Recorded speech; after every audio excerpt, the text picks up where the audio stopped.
talk about Parshas Balak. Parshas Balak and everything that transpired and what lessons we could take out of this entire story. Okay, Balak saw what happened last week in the Parsha. Okay, he sees Sichon and Og being demolished. He sees that the Yidden, just regular people living in the desert, 600,000, a million people, showing up and taking down these mighty gods, these mighty kings that were immortal.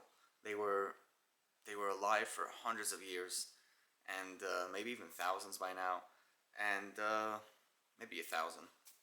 They were tall and strong, powerful. The Gemara says in Masechtas Brachos, Og Melech HaBashan picked up an entire mountain the size that would cover the entire nation.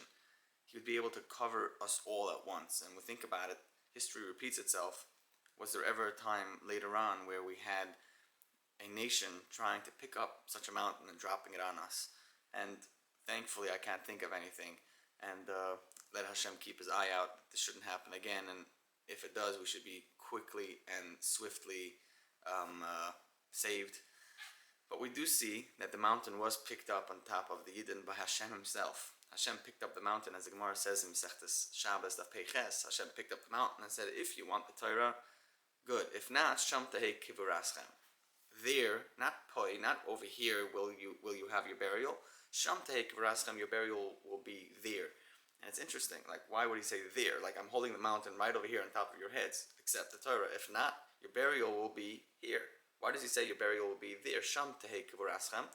Sham, maybe later, when Og picked up that mountain, and Hashem says, well, it depends. Soon enough, someone's going to raise a mountain on you. And it depends. If you will accept the Torah, fine. If not, then under that mountain. So we see, luckily, we accepted the Torah, and our nation has survived and flourished for thousands of years, and here we are today. Balak understood that in order to take down these big dynasties and these monarchies and these gods that were roaming earth, he understood that this is a spiritual war. He understood that this doesn't have to do with strength, this doesn't have to do with logistics, it doesn't have to do with battle secrets. This is a spiritual war. And for that reason, he went to Bilaam and called him in and said, I need your help because I see that this is much greater than me. Okay? Throughout generations, we've had different leaders that have proclaimed themselves as gods. You had Pharaoh saying he's the God. And what does that mean? What does it mean proclaiming oneself as God? You had Nebuchadnezzar claiming to be a god. And then you even had, for a tiny little, for like one day or something, you had Daryavish claim to be a god, and that's why Daniel was thrown into the lion's den. Because he was davening, the people wanted to get rid of Daniel, so they made this law that no one's allowed to daven to anybody but Daryavish, and they caught Daniel davening to Hashem, and Daryavish wouldn't believe it, but they put him in. The next day, he was safe, and Daryavish just took all of his ministers that talked him into throwing Daniel in, and he took all of his ministers and all of his families, all of their families, and just threw them in, and they were shredded to pieces. Even their bones were made into sand. But that's off topic. But Pharaoh goes and proclaims himself a god. A god is powerful. Hashem is the only one we know. The only one that is. There is no other. And the world, the people with arrogance, they try to claim themselves, proclaim themselves as gods, and we see their foolishness. But as people who live, who are subjected to this rule, they understand that their only way of becoming wealthy, their only way of having a higher status in life, and not just being a poor beggar, is by bowing to this great power, going over to Pharaoh and showing him love, going over to him and bringing him gifts, praising him and blessing him. And not just that, Pharaoh says, I'm a god, that means I can read your thoughts. That means it's up to me if you live or die. So a person's entire life was dependent on making Pharaoh happy and making his sorcery work properly, so they don't use their wrath against them. And we clearly understand that this is not real. But then again, go to North Korea and go go and speak to random people over there, they have no clue what's going on outside of the world. They just grow up with a certain belief, and they are brainwashed to understanding a certain way of life, and there's nothing you can do about it. And you may find a lot of happy people there. Why are they happy? Because they are living with a certain belief, and they are doing everything according to the book, so that whatever they believe in doesn't get upset at them. They don't want to have that wrath on their heads, so they do everything properly, and they actually find comfort, they actually find happiness in such a life. So throughout the generations, you had Paro, you had Sicha and Oig, they were all like big mighty gods, and people were worshipping them and believing that they have the power of whatever witchcraft they were controlling, and they had these demons wrapped around their fingers. So they were very scared of these people. They knew that it's not just that I have to be scared of him, and while I'm in a room quietly with my family, I could talk whatever I want. No, you have to be very careful, because these ghosts were roaming the streets. They were ordered by the king to roam the streets to hear things that are going on in your rooms. And right, the birds of the sky will carry the words. By the way, this pasuk it goes much deeper than just that the bird will carry the word. It's the ki oif hashamayim yoylech hasakoil. Oif hashamayim means the ability for the sky to raise itself. Oif hashamayim, that the ability for the sky to stay up. Yoylech hasakoil is led by our voices. Our voices are what keep the sky from going up. Ibal knafayim yagid avon, and the guy of wings, bal knafayim, the bird, the thing that carries the word, yagid avon. If the world falls apart, these words that keep the sky up will come and say, listen, we couldn't keep the sky up because the words that you let out into the atmosphere weren't okay. So that's just an interesting thought, and we could elaborate on that maybe in a different video. But Balak gets to this point and he says, we always worship these people, these immortals, as gods. And we understood that they had some sorcery power behind them to control themselves, to be able to keep that power for a long time and haunt the nation for generations. And now we see just regular people showing up and dismantling them. He knew that must be that the Yidden have a much higher power. They must have a much stronger belief system, a God, a Hashem that is way above anything the world has ever seen. And that's why he goes and he hires Bilaam for the job. Bilaam shows up, and instead of cursing the Yidden, he goes and he gives these most beautiful anecdotal mishalim and metaphors to explain how the Yidden live.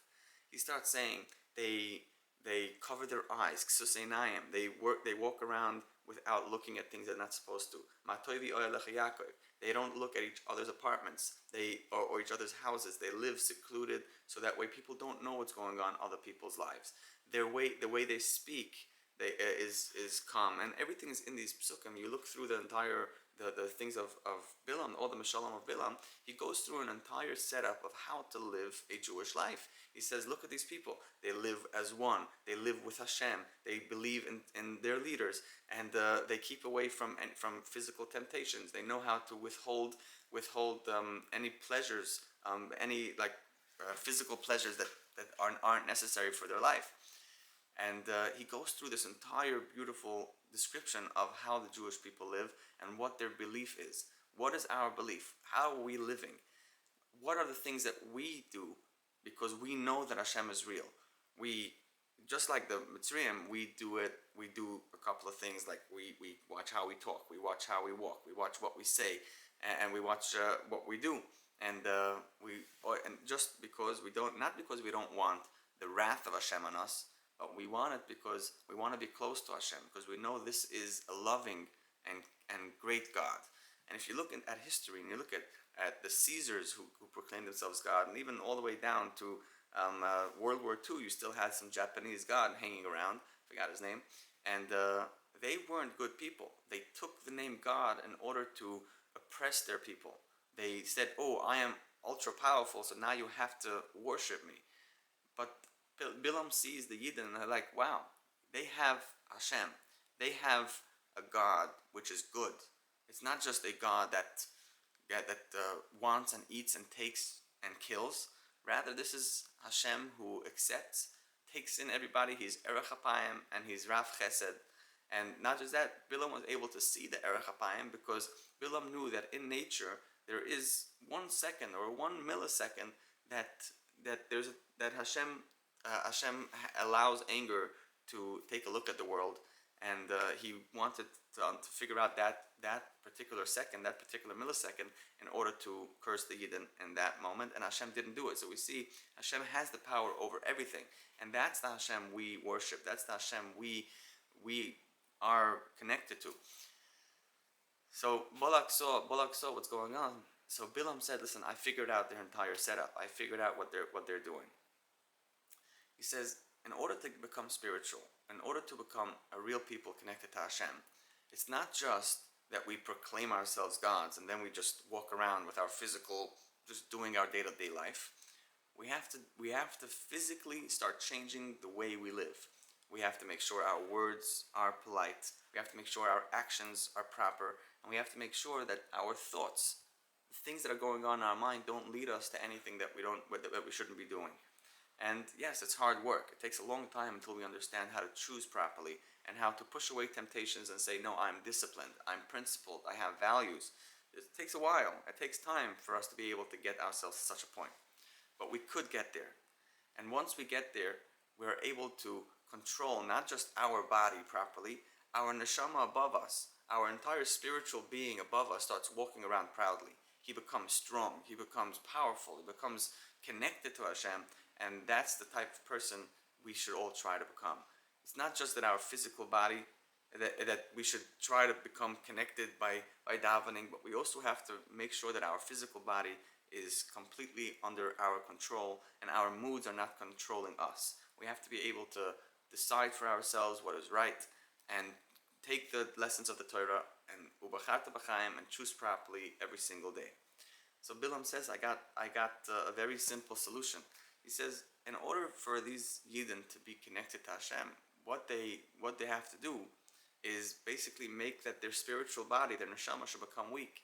And how did they build up their neshama? How did they become connected to such a high height that they were able to take down Sichon and Og and fight these amazing beings? Is because they went and they worked out their entire bodies. They made that their impulses and their temptations should be calmed and should be quelled. They should be able to live properly connected to Hashem, learning and davening and doing mitzvahs. And now, if we just have their bodies do one tiny thing, we have their bodies do one thing against their discipline, then we will be able to make the neshamas weak, and then we will be able to win them. And this is Bilam's thing.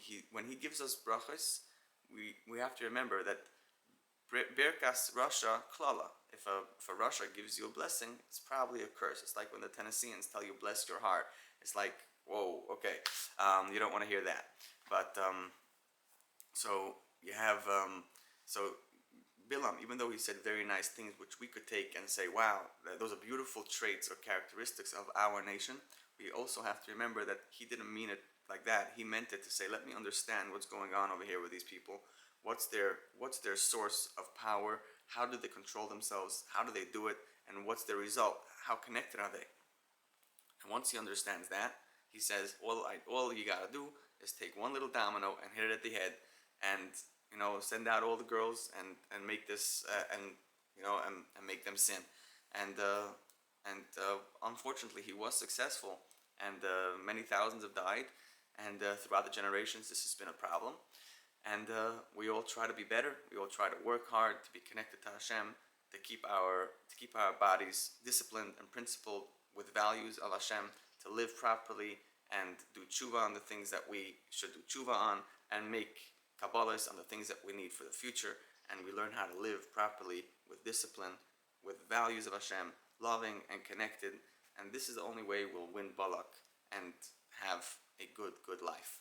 And as we say, Matoivu oyalecha Yaakov Mishkanasecha Yisrael, how great are your tents, Yaakov, the nation of Yaakov, Mishkanasecha Yisrael, like, and all of your dwellings, the Yidden. Like we have these amazing tents and dwellings. We have Bate Knesiyos, Bate Midrashos, and we learn and we grow.